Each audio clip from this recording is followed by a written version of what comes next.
Hello, my name is Brad, and today I'll be showing you how to operate the FABIGANI Slushy machine.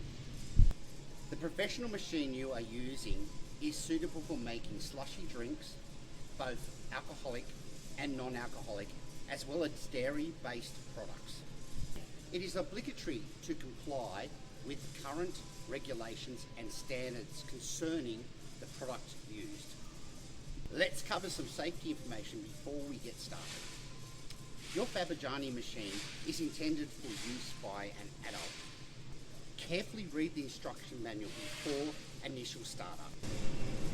Your FABIGANI machine will come with a 10 amp plug and must be inserted into a 10 amp power outlet.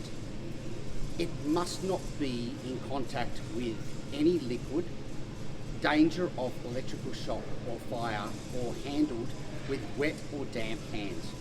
It should be installed in a safe, cool, dry place away from any hazards.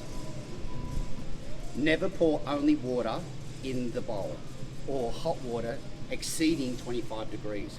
Always dilute the mix in a separate bowl. The mixture should always have a minimum sugar content of 13 degrees, which you can use a fructometer to check.